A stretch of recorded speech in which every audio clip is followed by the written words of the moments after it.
Vladislav Yatchenko. Have you ever heard of him? No, who's that? I haven't either. He is okay. Well, according to his LinkedIn, he is. Oh, good. Well, I don't even know his title, but his like line under his name is "Persuasion is not a coincidence, but a learnable skill." Yeah.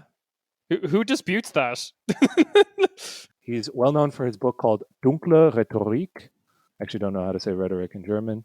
Manipuliere bevor du manipuliert wirst. So manipulate before you are manipulated. Wow, what a view of like humans. Yeah. Like what a view of humanity. Like it's just a bunch of people going around trying to get one over on each other, trying to manipulate each other. If you don't manipulate the other person first, then they'll get one over on you.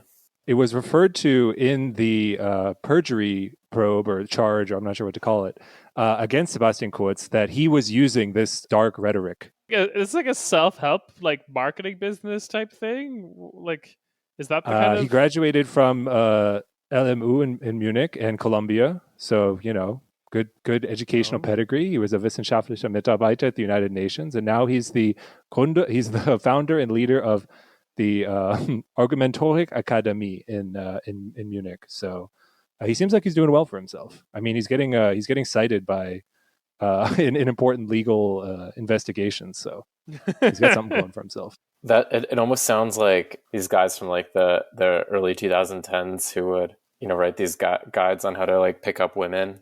Pickup artists. Pickup artists. There we go. Well, he's thinking bigger than women. He wants to pick up a state. That's the innovation he's doing. Yeah, you gotta nag Austria, Yeah. Gotta come in and be like, nice hills, I guess. They're pretty old.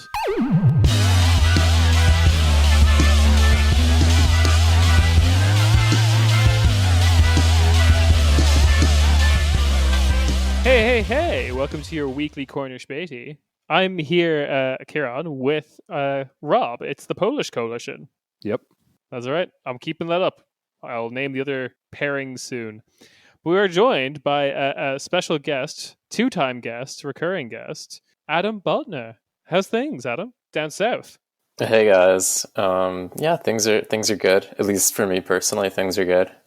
I can't speak for the country as a whole, but the things going on in the country are why we're having you on, other than your friendly attitude, Yeah. My smooth radio voice. Exactly. Really, we were looking for any concern, just any reason to bring you back, but luckily, Austria delivers. Yeah. We like Adam. Adam's always something going on here. Always something interesting happening. Definitely when we have you on, it's just like I feel like you open the podcast app Monday morning and it's just like, whatever we decide to name this episode is like featuring Adam Baltner. It's like, oh no, what the fuck's happening in Austria now? I'd like to think that our listeners are like, oh, thank God, finally it's an informative episode. I don't know. I'm not making any promises about that. Yeah, we are returning to Austria. We're going to see what's going on with those crazy cousins to the south. The Bergdeutsche? Mm-hmm. We are taking a journey into the hills, not unlike the Lord of the Rings trilogy. Germany's Mordor. We are, I think, I'm trying to remember all the episodes we've had on Austria, because we did, we're going to keep coming back to the Ibiza Gate, the Ibiza Affäre, that we did an episode on without you, Adam. But then we also did a pretty good, let's say, survey of the Austrian political scene with you afterwards. This... like it would be convenient to say like, oh, we're just summarizing everything that's happened since Ibiza Gate, but actually basically everything we're going to talk about today is like can be traced back to that video coming out and all of the political and legal ramifications that have sprung from it. So the other thing to keep in mind is that most everything we talk about in terms of like text messages sent, appointments promised, backroom deals made, they all happened like before the video came out. So one of the most important one for the investigations we're talking about today, this guy Peter Ziedlow being appointed to the board of Casinos Austria, happened like 2 weeks before the Ibiza video came out. And so we're almost like we're going to go forward in time to the present day, but in uncovering like text after text leading up to, for those who don't know, about a month ago or longer than that, my brain has been scrambled. That Sebastian Kurz is under investigation for perjuring himself before a parliamentary committee. We're also going back in time and just piecing together all these things that already happened under the last Kurz government. So with that, I think we should just dive in, unless there are any other comments to be made at the top. I think my only comment at the top, the only engagement that I've been making with the state of Austria is I've been eating a lot of Bergkäse from Austria. That's about it, really. Nothing insightful. Like, yeah, this says a lot about how the Austrian state works. It's representative of, like, a lot of post-war European states. Why do they always end up in corruption scandals? Because Adam, you were just telling us before we started, like, this is almost like what they've signed up for in terms of, like, their political agenda, taking away mass politics, trying to do this. I have the attitude towards Austria that the U.S. government has towards Gulf states. Just keep the Bergkäse coming. I don't care what you do with your government. Whereas with the Gulf states, it would be oil instead of Bergkäse. Yeah, exactly. Yeah. So as Rob was just saying, before we started, we were talking about how Austria is ranked as one of the most corrupt countries in Europe, and I suggested that this has something to do with the fact that for so long, the whole country has operated according to this principle, which is called Sozialpartnerschaft in German, or the social partnership.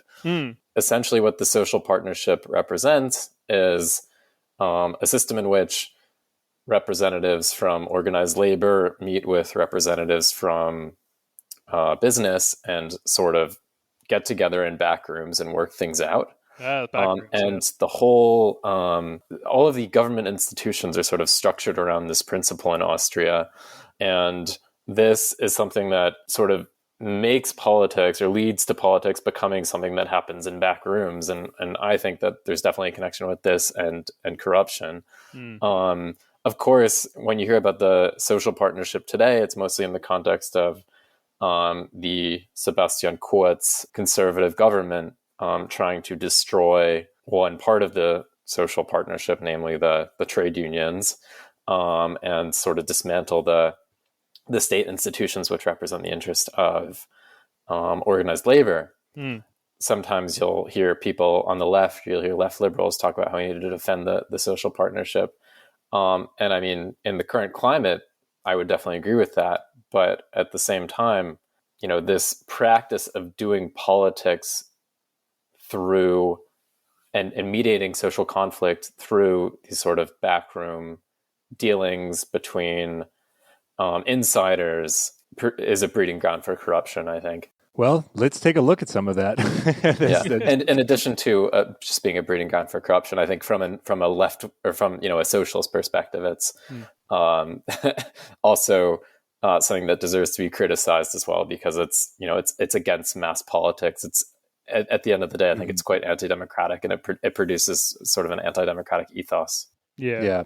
And I think any left critique should point that this is, endemic to how the state is set up. It's not like, those bad actors who are, on the right wing of things, who just want to, or corrupting our nice, peaceful partnership we had going.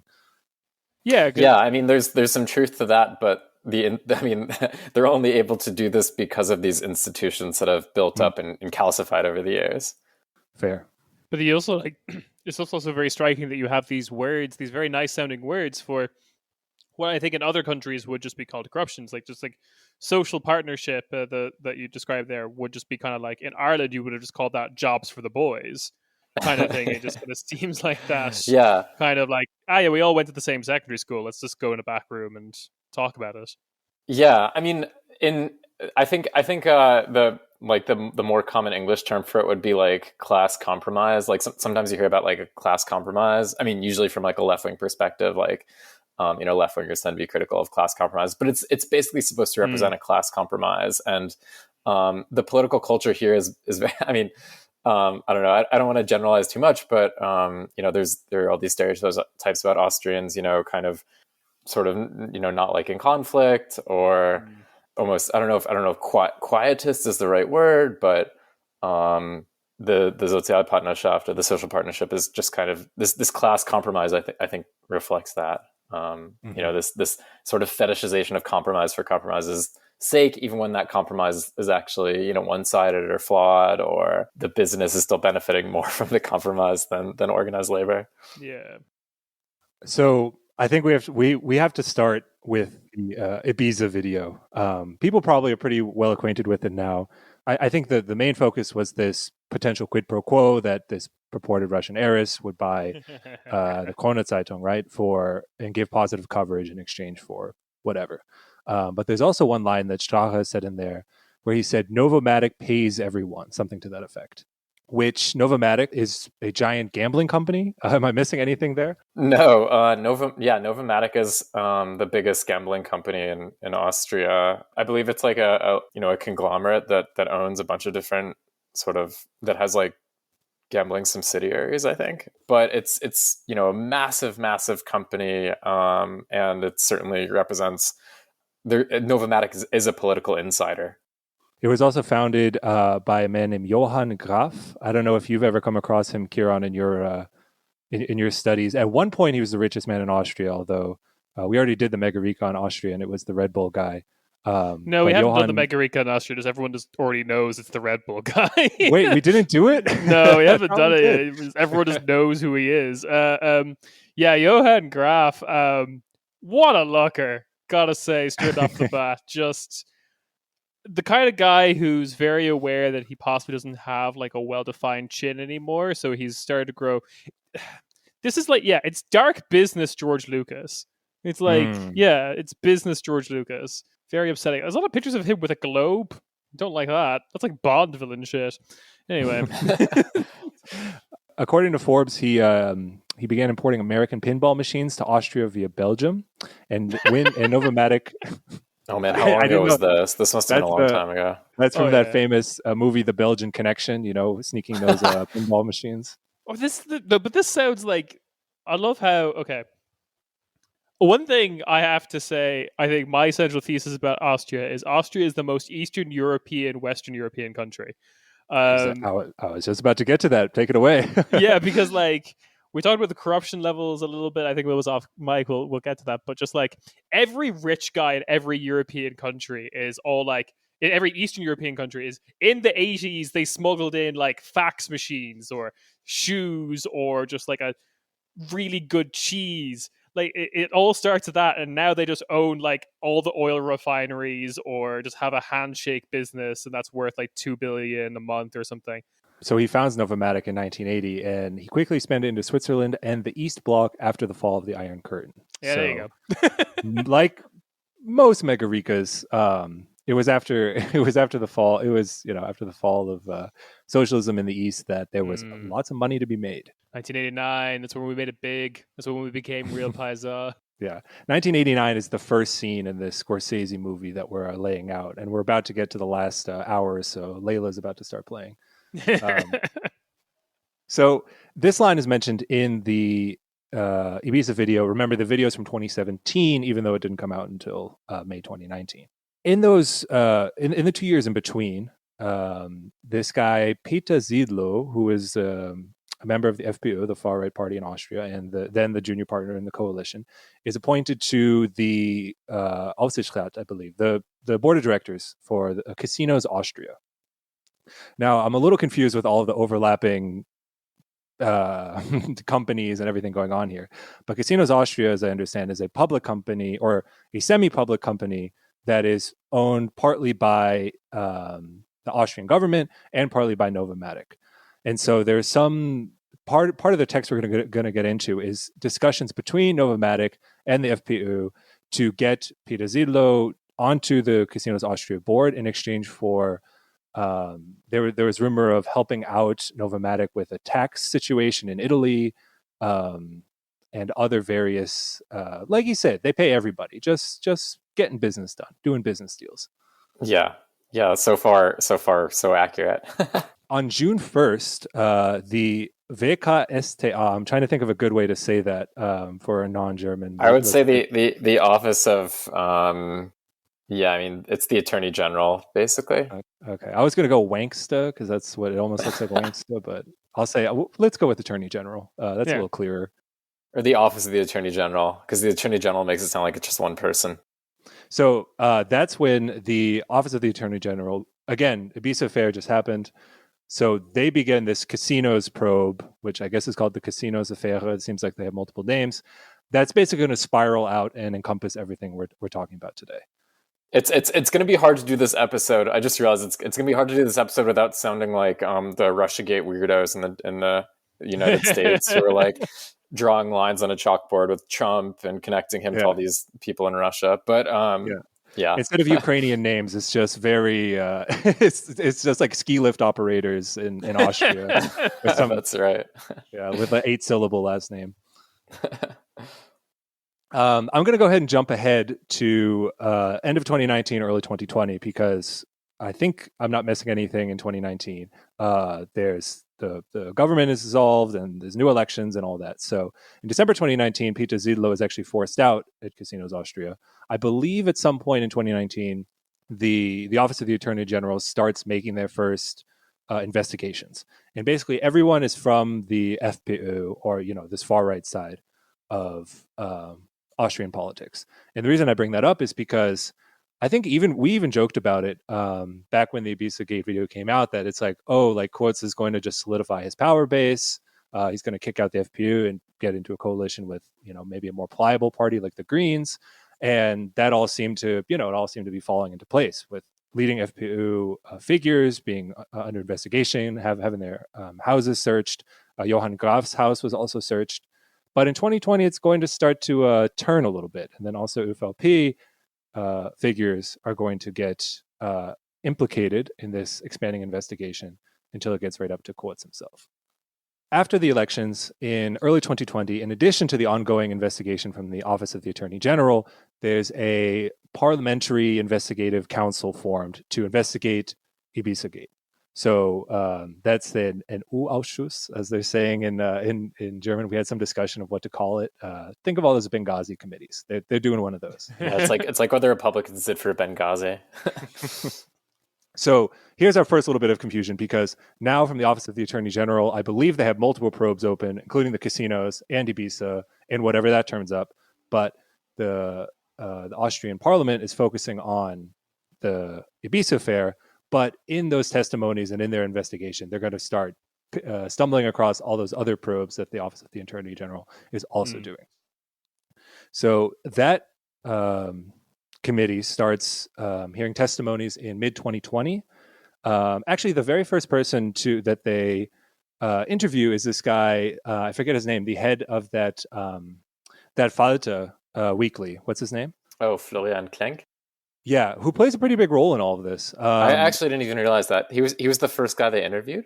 That's what I read on the wonderful website Wikipedia. So yeah, no, then wasn't lied to. The People's Encyclopedia. Yeah, I mean, it wouldn't surprise me. So I mean, he and those Falter, and also from my impression, like maybe like a web of like, I don't know, more alternative news sources have been like leaking a lot of these texts. So they're kind of, I don't know, becoming or already were like a kind of power player. I don't know if you have any thoughts on their role in all of this and the future of Austrian politics. I was actually talking to somebody a couple weeks ago who has worked a lot in the media about how it is that these text messages keep getting leaked, about how like what's the mechanism by which that happens, why is it like this so trickle, and this person who I was speaking with told me that the personal relationships between sort of the media class, or people who work in the media, and people in the government, politicians, people who work for these government institutions, tends to be very buddy-buddy. They tend to roll in a lot of the same circles, and this person was speculating that it was because of that this would even be possible. So, I mean, it's a great thing that all of this information is coming to light now, but at the same time, maybe it's not the best thing in the world that, I mean, if you're a journalist and you're able to cultivate close personal relationships with, high up politicians, that's obviously a great thing. But I don't know, I guess the flip side of this would be I don't know, this kind of buddy relationship between politicians and the press is kind of questionable, I think. Yeah, access journalism in particularly in the UK has basically destroyed the press. It was a system that kind of like over time where I have my exclusive relationship with Sebastian Kurz. Let's just say him, for example. Therefore, I'm not going to publish anything particularly critical or damning because I need to keep my exclusive relationship with Sebastian Kurz. It's like that little bit of logic, which by itself doesn't seem very damaging, but then when every journalist is following the same rules with various different players in the government, it becomes a problem over time. Exactly. So I'm not exactly sure why. I mean, yeah, usually with access journalism, stuff ends up not stuff like this would not come out. So the question as to why, this is all happening now. I think it's an interesting one that we can maybe reflect on a little bit, but I don't know that I have the answer to it necessarily. It's also around this time in mid-2020 that the famous Sebastian Kurz testimony happens that earlier this year, so several months later, it's going to be the basis for the Office of the Attorney General putting this perjury charge on Kurz. Just to back up for a second, because I realized I had my timeline wrong a little bit. So it was in the summer of 2019 where these first raids were made on FPÖ party members' houses and stuff. But it is in late 2019 that the second rounds of raids are done. And this includes one Thomas Schmidt, an ÖVP member, who has a very central role in our story. And I think basically it's a hinge point from this turning into like an FPÖ-specific problem to one that affects both the entire ruling coalition and also, the so-called, I don't know, the better party or like, the new ÖVP under Kurz. So Adam, I don't know if you have anything to say about Thomas Schmidt or anything to introduce about him. His chats reveal I don't know, I wouldn't call him interesting, but just like a douchey character, to put it bluntly. Yeah, to put it mildly. So the important things about Schmidt, just to give some information about who he is a lawyer by training, and he is also a longtime member of the ÖVP party, functionary and politician as well. And from 2013 to 2017, so during the Grand Coalition government, Thomas Schmidt served as the finance minister in the Grand Coalition government. So the coalition government between the Social Democrats and the ÖVP, the Conservatives. And after that, Schmidt went on to be appointed to lead ÖBAG. And ÖBAG is really quick. ÖBAG is like a national wealth fund. It's kind of the state institution that's responsible for administering investments of all the companies that the Austrian government has sort of a substantial, in which the Austrian government is a substantial stakeholder. So Schmidt is the director of or was until a few days ago, was the director of Austria's National Wealth Fund. And that's going to play, well, the ÖBAG plays an important role in our story, because whenever we say like, there's this company that, like some gambling company that Johann Graf's company, they might own 15%, but then the Austrian government through ÖBAG owns another 35%. So there's several, they've gone in on several deals together, whether it be opening restaurants together, perhaps, certain vintage clothing store lines, whatever is the latest. I don't know the Austrian economy, but I can imagine such things. One other note from late 2019, when the second round of raids were going on, the Financial Times mentions one police raid at a remote hotel in the Tyrolean Alps, used by the FPÖ, where they uncovered a stash of gold bullion. Yes. So, I'm sure they have all sorts of interesting. I'm sure Bitcoin's involved. I'm sure that there's all sorts of different investments that the FPÖ has in all sorts of different places. Yeah, if you were to ask me which political party in Austria is kind of like, we need to go back to the gold standard kind of cranks, it'd be that party, I guess. That's brilliant. I love that. Just to stick on Thomas Schmidt for a second, just to explain basically the quid pro quo here is, so he was an ÖVP member who was the head of the finance. He's the Minister of Finance. right? Or number two, like the number two in the finance ministry, who was made head of ÖBAG.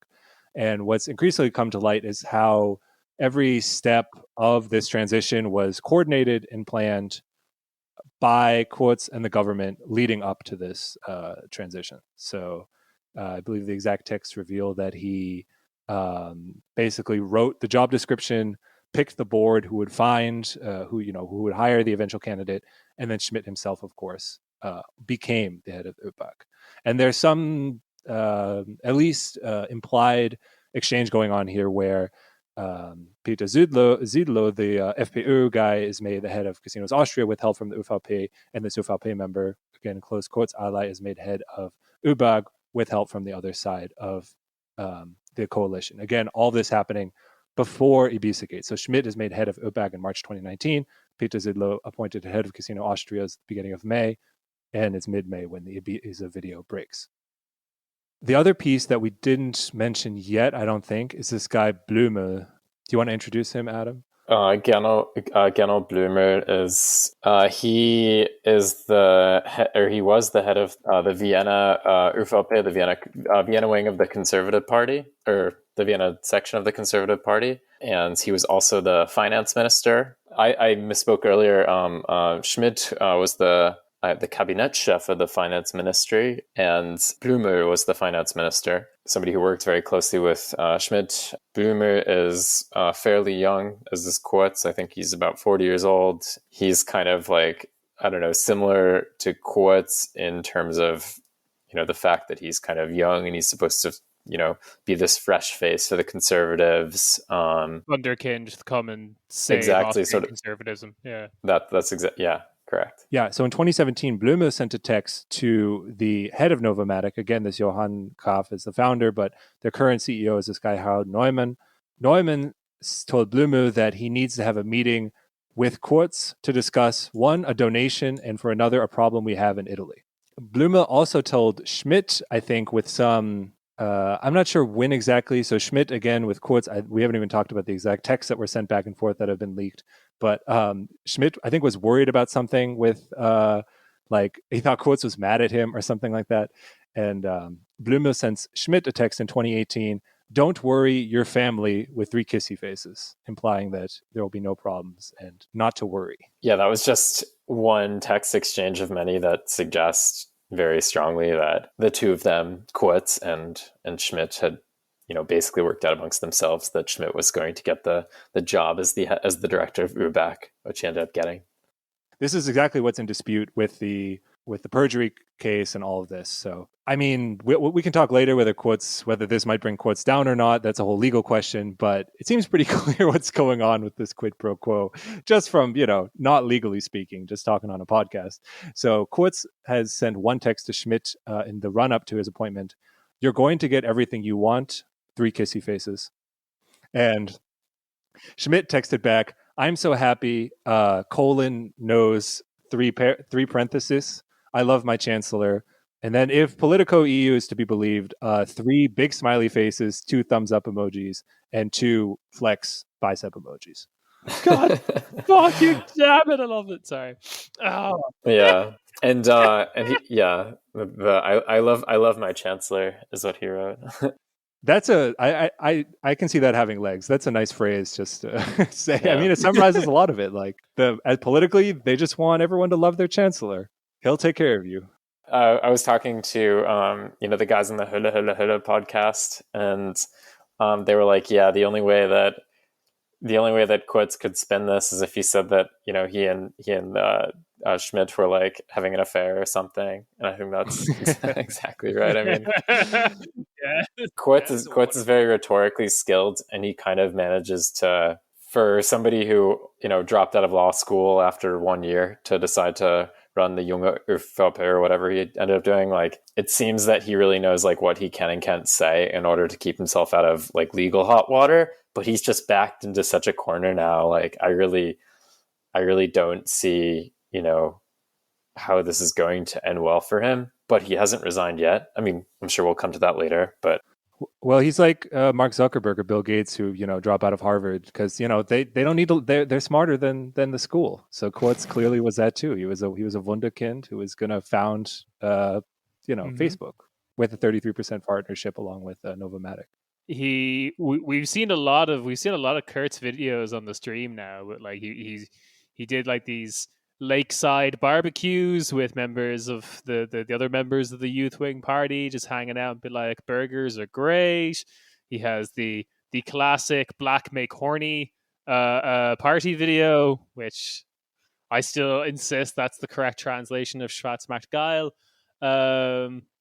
He's there is something to be said. I think you said it correctly, that there's something kind of unnerving about the people who get in so successfully and so young of knowing exactly everything to say. Like it makes you long for like a Josep Borrell type from Spain who's just like 60 something now and will just say like, we'll tweet out one day that all Americans need to die because of the genocide against the natives or something. They're like, aren't you meant to be the foreign minister for the EU? Like, I agree with this position, but you shouldn't say that. I miss my bumbling oafs. This is what Kurtz has taken from me. I miss my bumbling oaf politicians. He's very Trumpian though. He's like Kurtz's strategy right now. The ÖVP is basically the Conservatives are basically in lockstep behind him with the strategy. Is they're trying to discredit the Office of the Attorney General. They're saying that that the whole Office of the Attorney General is just staffed by a bunch of old social democrats who just have it in for them, and that this is all just a politically motivated sham. That the state institutions are being abused for a political witch hunt, and Kurz, his whole thing is he keeps going on television and making media appearances where and when asked when confronted with his chats, for example, things that he actually wrote, he says, this doesn't mean anything, all my words are being taken out of context, you and the rest of the media are just trying to manipulate what I'm saying, everybody's against me, alle gegen Kurz, so that everybody's just against me, everybody has it out for me. That's the strategy, and obviously that can succeed if you can get enough of your public, if you can sort of in a populist fashion kind of get enough of the public on your side,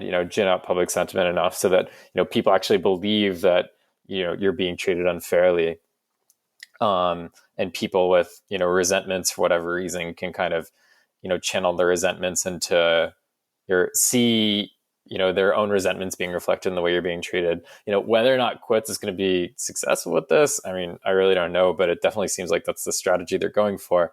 And it's funny because I've met so many people in Austria who think Trump is just so shocking and vulgar, yet don't really have a problem with Kurz, maybe even voted for the Conservatives. And I mean, the content of their politics, I would argue, is pretty similar. It's politics for the wealthiest and most powerful members of society. It's very clientelistic. It's very corrupt, but also with the added touch that both are completely just ego-driven creatures who are interested in, sort of having and maintaining power for its own sake. So yeah, I think, it might be like politically fruitful to actually compare like a Kurz to a Trump in terms of their attempts in terms of them both being right populists, and also in terms of, the things that they, sort of on the policy level as well. With the big difference obviously being in, the fact that, Trump is like this bumbling idiot, whereas Kurz is kind of super, and he's like this old man, and Kurz is, super slick and polished and young. But, beneath that kind of superficial difference, I think even in terms of style, there's actually some similarities when you scratch below the surface a little bit. He's a very young leader, I have to tell you. You are a young guy. That's pretty good. But the problem with the age is getting better from day to day. That's right. Someday you won't be saying it. But we have a very good relationship, and we have a great trade relationship.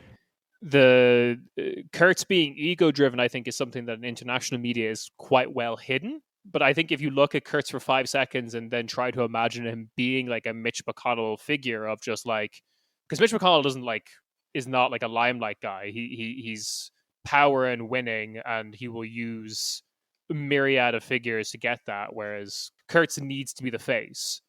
He has a certain, I mean, he doesn't appeal to me obviously because of my own ideological position. Yeah, of course. But he's I don't find his charisma very appealing, but a lot of people do. It's just like with Trump, like a lot of people find him totally repulsive, but it's kind of undeniable that he does have a certain charisma, even though to a lot of people it just seems completely repellent. To a lot of people it really kind of resonates, and sort of this charismatic leader. Yeah. You can also draw the comparison there. Yeah, definitely like front and center, and kind of like this backdoors type, like a McConnell. So the Orban comparison has been made a few times, especially in like I don't know what to call it, the Western Europe navel gazing, because whatever, they're friends, they're linked for whatever.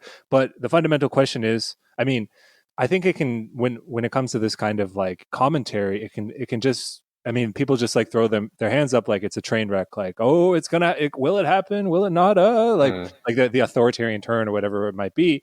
The fundamental question is, as you're alluding to, Adam, on the ground, do people identify with this kind of politics? Is this what they want?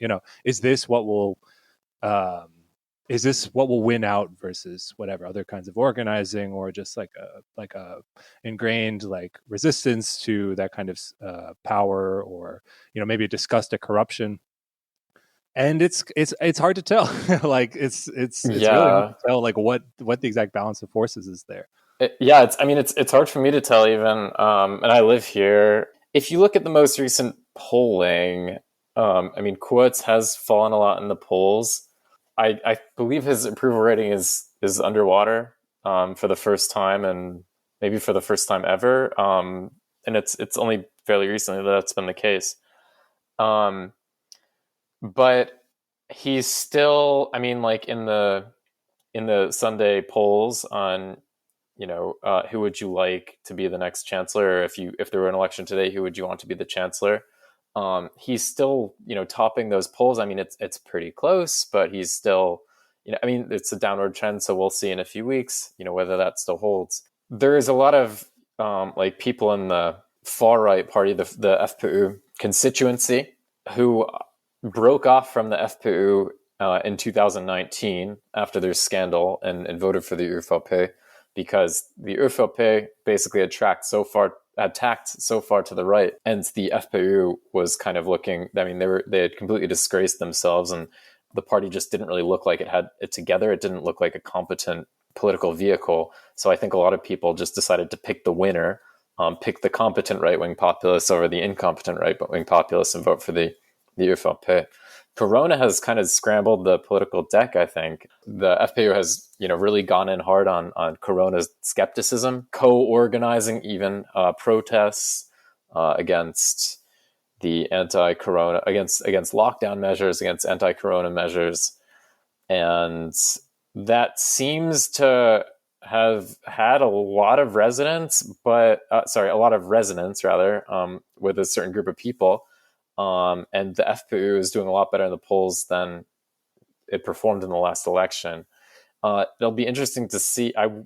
That's kind of a very dedicated core of people, but they might have sort of a hard ceiling, I think, with the Corona skepticism thing. I mean, I definitely, there are plenty of conservatives who, are rightfully afraid of Corona and think that people should be wearing face masks and stuff like that. And, don't think it's whatever. They don't think Bill Gates is going to try to put microchips into their bloodstream or whatever. Filling us with foreskins. Yeah, absolutely. Austria has been more hardly hit by everything with the pandemic and economically. Yeah, definitely. Because Austria's economy is so heavily based on tourism that, it's suffered a lot more.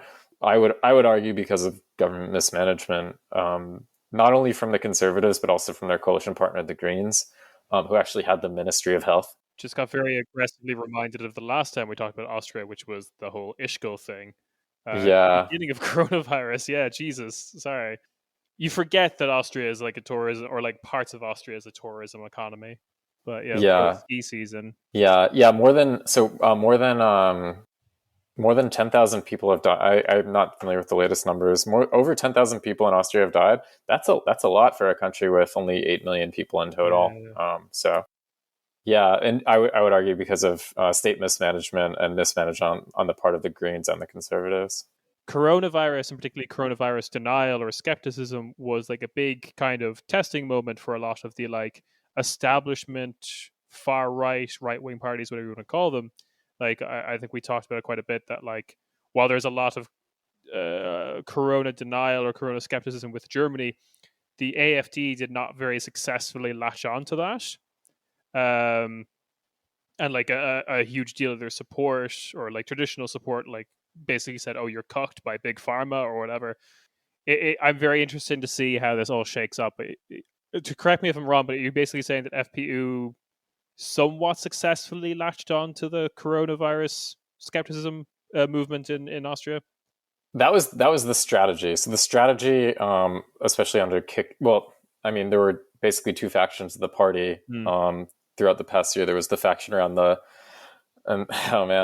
Austrian politics. Always something going on in Austrian politics. Always a new development.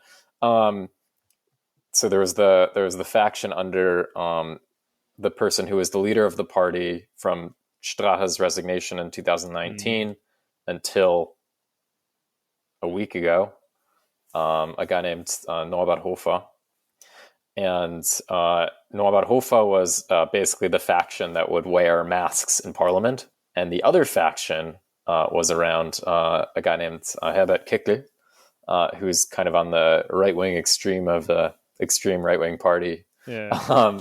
And Herbert Kickl went really hard in on the corona skepticism and refused to wear his mask in Parliament, and even spoke at multiple anti-corona, anti-lockdown demonstrations in Vienna. Last week, Norbert Hofer actually resigned from his post as the leader of the FPÖ, and the stated reason he did for this was health issues, but I don't know, I'm a bit skeptical. It seemed like within the party itself, he had kind of been outmaneuvered in the past year by Herbert Kickl, who appeared a lot more dynamic, going to all these, demos with, sort of a right wing to sort of a far right, with a right wing or a far right character even, and speaking at them.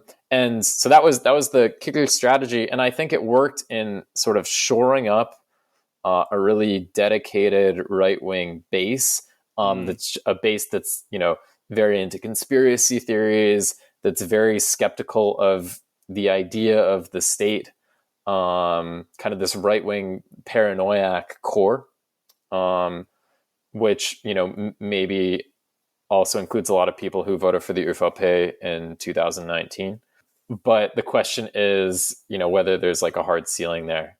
And that kind of remains to be seen. Will they be able to chip into the Sebastian Kurz ÖVP coalition? Especially, I mean, if the ÖVP continues to, if the scandal continues to snowball, kind of this massive. I mean, there are all these little scandals and all this stuff that keeps coming out. Every day there's kind of a new breaking news story about the latest round of text messages between Thomas Schmidt or Sebastian Kurz or Gernot Böhmer and whoever. If the scandal continues to build and snowball and the ÖVP really gets into political hot water and starts dropping in support, is that going to automatically translate to FPÖ, to rise in FPÖ support, especially if the FPÖ has just decided to become the anti-corona party, or will those votes go somewhere else? I don't know. We can just keep going on to the Austrian politics now. I think we summarized the scandal. Yeah, the one thing that I should mention is so Kurz has said that he won't resign. So right now, the office of the Attorney General is they're investigating Kurz. He's under investigation, but he hasn't been officially charged with anything. However, it seems highly likely that he will be. And Kurz has said that even if he faces charges from the Office of the Attorney General, he won't resign. And this would be politically unprecedented. The charges that the most serious charge that he would be facing is perjury. is lying. So he might very well be charged with lying to the parliamentary committee, the Parlamentarische Untersuchungsausschuss, about the appointment of Thomas Schmidt to chair the ÖBAG. And yeah, if he's accused of perjury, he said he won't resign, which is, interesting, because the charge of perjury comes with, if you're actually convicted of it, it comes with 3 years in prison. So, that could very well end up being Kurz's future. But the fact that he said he won't resign if he even gets charged is kind of a scandal in and of itself, just because it's unprecedented. It's not something that's ever happened. Yeah, so I don't know, a lot of question marks floating around. Yeah, but that's like kind of the latest. Nobody really knows, what's going to happen. Nobody knows what tomorrow's news will bring. Just from like an international point of view, again, whatever Kurz's image is of like, oh, Wunderkind, whatever, like if he's going to be like a conservative leader on the world stage, like getting charged with something, that's just one step up. He's taken the next step. It's like there's some from like the commentary that like, oh, he's not the fresh face of change anymore. But does that mean he like failed? It's just sort of like, well, I did that to get where I am now, and now I can start phase 2, where it doesn't matter if I have some charge against me, like Netanyahu or Trump. Like, yeah, I'm playing with the big boys now. Like, I'm not the up and comer. It's like adding a different element to his game. Like, yeah. Now he added some post moves, and so now he's not. I started as a fresh face of change, and I've entered into the league of Trump and Orban and Netanyahu, people who are old stodgy faces of the status quo in these countries. Like, it's I think you're right. I think now it's a different game now that he's in power, right? Yeah, I just think it's funny that those I remember after the election in in 2017, and after Kurz is swearing in as this 32, I think he was 32 at the time, as the 32-year-old chancellor of Austria.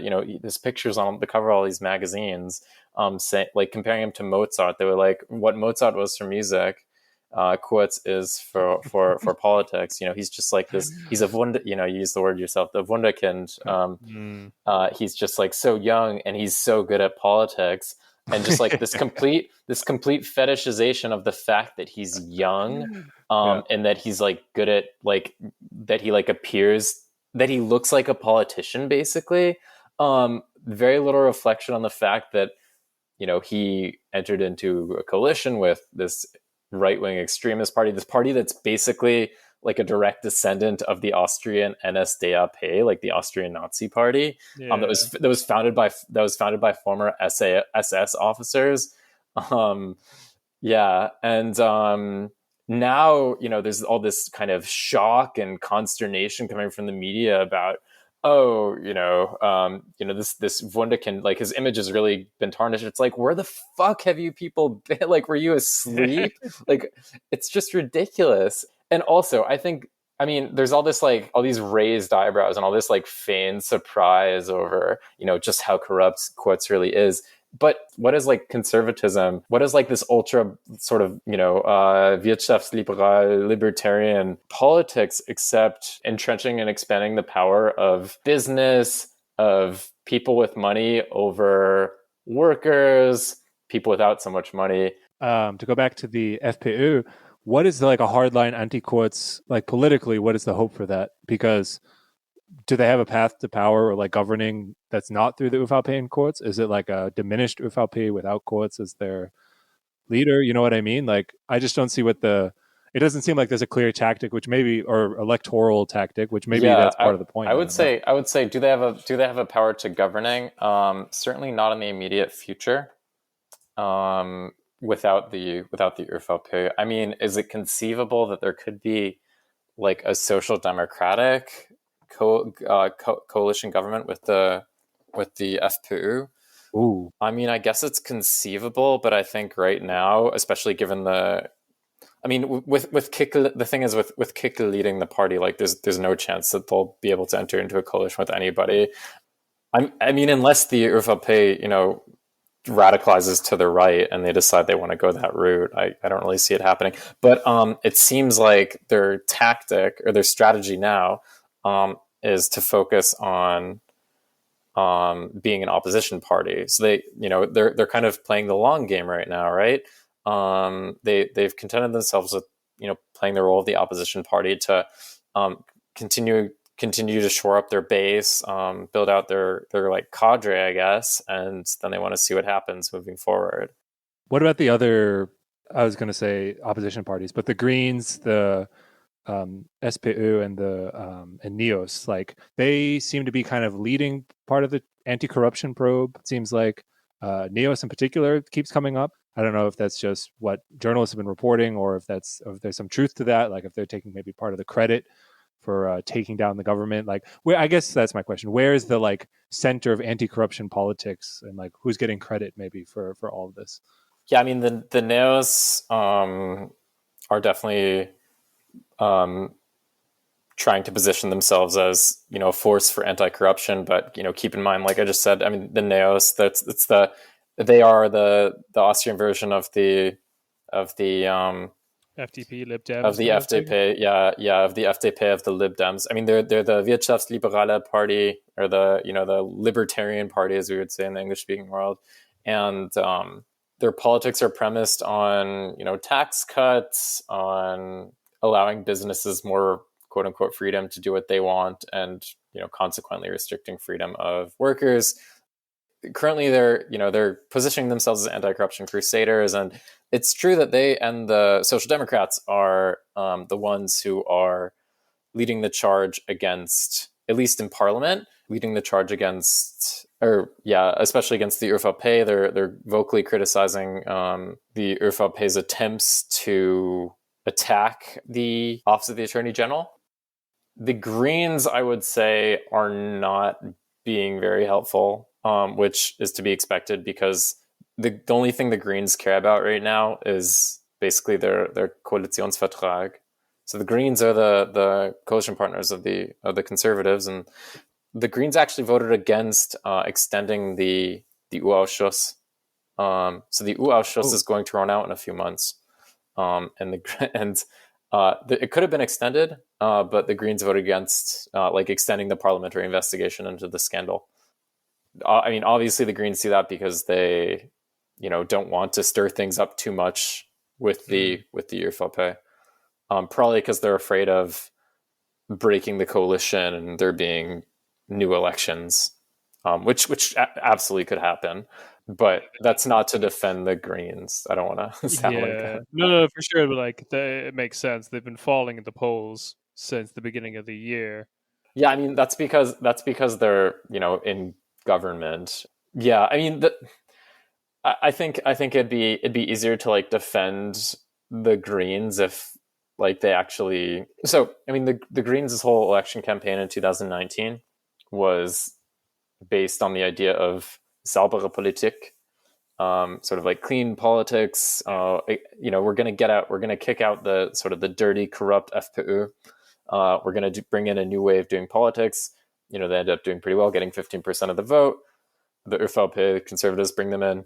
And basically, I think we can conclude now that was an attempt by the Conservatives to greenwash their party, especially in light of their association with the clearly corrupt FPÖ. But it only went so far because of everything that came to light with the scandal, and it turns out that the ÖVP was, very much corrupt themselves. So now the Greens are kind of themselves associated with this corruption and with going back on the original promise. And, they haven't really been able to push forth any of their political program. They sacrificed most of it to the coalition contract or the coalition agreement. Not that they tried very much anyway. I mean, the coalition agreement was really, really, really bad. Basically the Greens didn't get anything they wanted, and the ÖVP, who admittedly had a lot more leverage as the party that got 40% versus the party that got 15%. But it didn't really seem like the Greens tried very hard to extract any concessions. I think we talked about this the last time, but the slogan of the coalition agreement is protecting the climate and the borders. Yes, I remember that. Yeah, Yeah. Klima und Grenzen schützen. And I think that's just like the perfect embodiment of what the government stands for. I mean, it's not even true because they're not protecting the climate. So, Jesus Christ. But yeah, it seems to be that like if polling is to be believed, it seems to be that like just not being in government right now is really helping you, because it's since the beginning of the year, like 10-point drop for Uwe Pay, something like Jesus, a 4-point drop for the Greens, which is big for them. Yeah, with like SPU, FPU, and NEOS all basically rising in the polls. With this one party here that dropped off in December, that I can't get it to tell me what the name is. It's just marked as HC. Do you have any idea what that is? oh yeah, that's HC Strache's failed electoral vehicle. Oh yes, of course. He tried to start his own party. There were elections in Vienna in the fall of 2020, and HC Strache, he's such a little bitch. He formed a like a competing electoral list that competed with the FPÖ after he got kicked out of his, and he ran against the FPÖ, and he didn't even get into Vienna Parliament. He got 3.7% of the vote, came just under the 4% hurdle. So yeah, that was pretty embarrassing for him. Owned. Yeah, so it seems like that was pretty much the end of his political career. The FPÖ also did really poorly in the Vienna election. I think they got 8%, 9% of the vote, which, I mean, that's down from the last Vienna election when they got like 32, 33% of the vote. So yeah, major drop off. Well, he hasn't come up yet, Strache, but his names are all over these text leaks too, and have been for years. So he's just popping up here and there, just with like a smiley face, being like, "Don't forget to text so and so about the thing, Winky." You know, liebe Grüße. I love HC. my chancellor. It's really wild. His fall from grace. I mean, he was making deals. He was wheeling and dealing. He was one of the most powerful politicians in the country, one of the most popular politicians in the country. I mean, say that with a grain of salt. Like, a lot of people really hated him, but he also had his fans. You know, he was vice chancellor, but yeah, he was kind of the person setting the tone for Austrian politics for like a decade.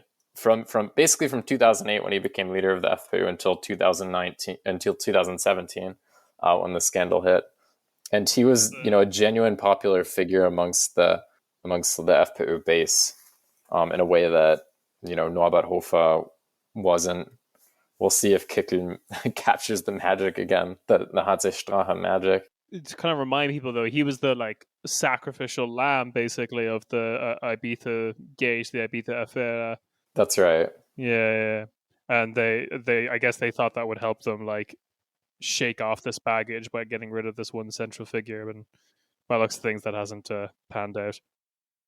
Yeah, well, yeah, and hopefully it doesn't, although I mean, I think right-wing populism is definitely going to be a force in Austria for the foreseeable future, barring, I don't know, you know, the emergence of a real left-wing alternative that can change the political conversation. I want to ask another question about, like, I don't know what to call it, the deep state? Like the bureaucracy and things. Because obviously, maybe not obviously, to me it seems like this Office of the Attorney General has taken on more power, or at least more visibility. There was a case back in 2018 where they raided the offices of the BVT, the Verfassungsschutz in Austria. And between that, and there are also a few judges who were, you know, aligned with Kurz who have resigned. What's the whole, you know, the other half of the political machine in Austria? Like, how is that shaking out? Is there like a shift in power? Is there anything going on there? I'm wondering if anyone has made memes about the head of the head of the Office of the Attorney General, perhaps talking about how sexy they are, a la Fauci or Christian Drosten, or like Robert Mueller in the United States. Yeah, more accurately. Yeah.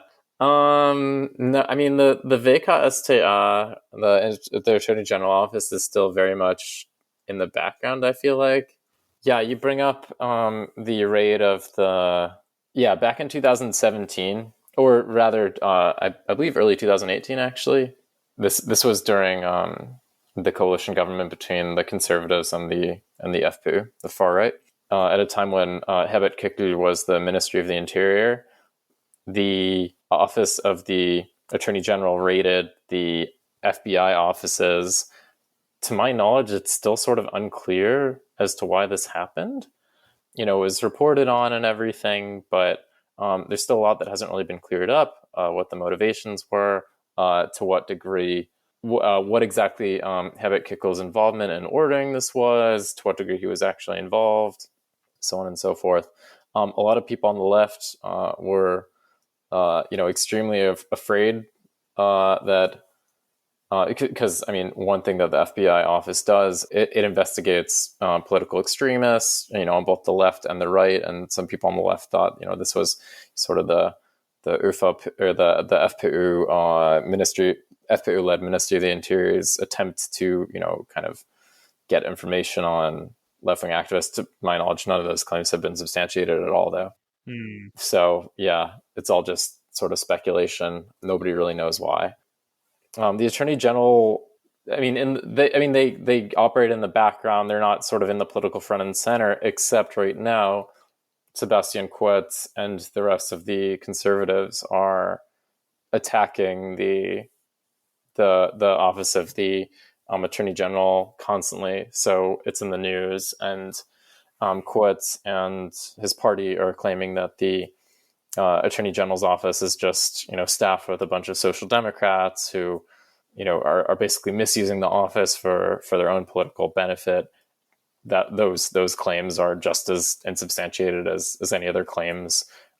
Yeah, but the actual people who are running the institution are very much in the background.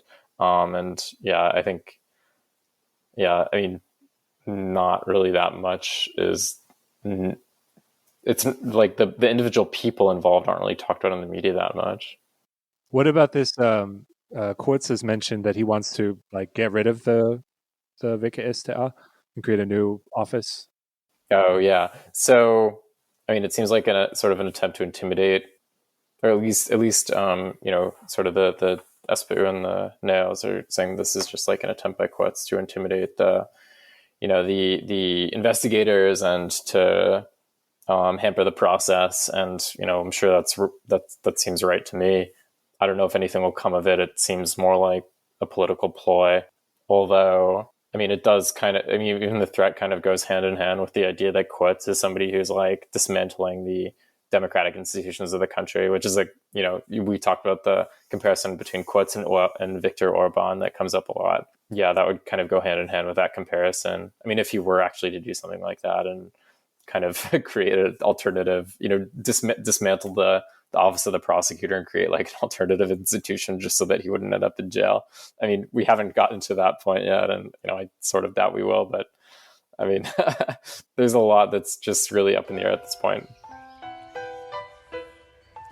Im Talkessel Au-Schoppenau am Ende des Bregenzer Waldes liefern die Milchbauern der Umgebung 7 Uhr in der Früh den Rohstoff für den Bergkäse an. Well, that's all I got. I have more Schmidt quotes I can read. Let's end on a light note with the Schmidt quotes. He texted about when he was at the finance ministry, the number 2 there, before he was appointed to ÖBAG, and he said, "Our time there is over. I don't have anything. We can't take any more out of it. Dort ist nichts mehr zu holen." So you should read the quotation about not being able to fly first class. Oh, that was next up because it's very Trumpian, I have to say. This, so I guess he had a diplomatic passport as part of with the ministry, but not anymore with ÖBAG. And several texts are just him complaining about having to travel with the rabble, having to line up. Yeah, and his exact quotation was pretty funny. Funny. It was pretty revealing. He's like, "Ich reise wie der Pöbel." I have to travel the rabble. I have to travel like the riffraff. This was something that was all over the news this past week. This quotation. Yeah. By the way, so I don't even know if we touched upon this. Schmidt resigned on. Oh yeah, that is the latest news. Yeah, what's happening? Yeah. Yeah. So Schmidt just resigned. After these latest text messages came out, and text messages between him and Sebastian Kurz that go all the way back to 2016, where he's doing Kurz favors and where he's doing things like, from his job working in the office of the finance ministry, like raising Kurz's budget. At the time, Kurz was, the foreign minister of Austria, and Schmidt, had his hand in raising Kurz's minister budget and texting Kurz like, "You owe me one," and Kurz being like, okay. Of course, with many smileys included. Yeah, he is that like an old person thing, like using a lot of emojis? I don't know. I mean, I use them on Twitter, but it's more like ironic, and I don't know. One more, in addition to the emojis, one thing that always is funny is when people self-censor, like they don't write out the swear word. Oh yeah. And Schmidt said in one text about the Workers' Council at ÖBAG, which is, I guess, I don't know how Betriebsräte work there. I assume it's similar to in Germany. But he says it should be done away with. And then the person he was texting with, probably even like sarcastically, says you have to like understand other ideologies. And Schmidt's text back, other ideologies, F you, asterisk, asterisk, that.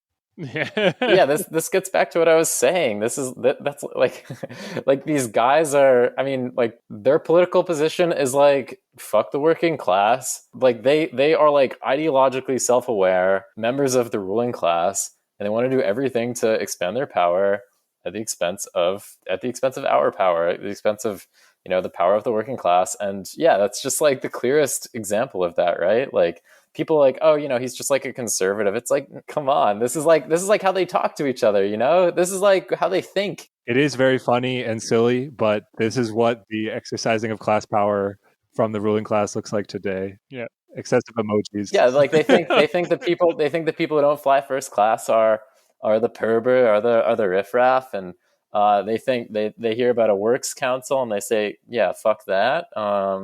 Like they don't have any time for that. Weg damit, get that away. Yeah. And then people act surprised when it turns out that these people, in addition to just representing this political program that entails like, expending their own power at the power of everybody else, that these people are also like basically, trying to personally enrich themselves and use every angle they can, whether legal or illegal, to do so. I mean, come on. Of course, left-wing, politicians and governments can be corrupt too.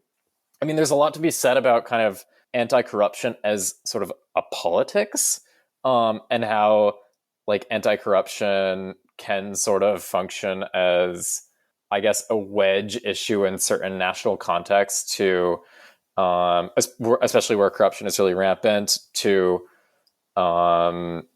destroy the left. Take Brazil for an example, where sort of everybody's a little bit corrupt, but then the courts start going against this one extremely popular left-wing politician who's like who's no more corrupt than any other politician. The politics of purely anti-corruption is like the politics of people like Navalny and the YouTuber's wife in Belarus that I keep forgetting the name of. Yeah, Tetsnuovskaya. Yeah.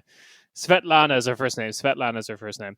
The problem with, like, particularly in Eastern Europe, is it just acts as a Trojan horse for a bunch of other exactly politics. That's what I was grasping for, a Trojan horse.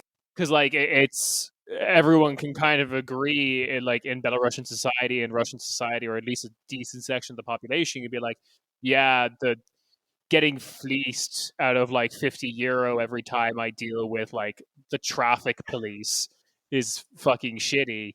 But like, what else is on the party platform is never really asked for. Nobody should be surprised by the fact that people whose whole political ideology revolves around, expanding ruling class power over the working class, also do things to personally enrich themselves, things that aren't legal.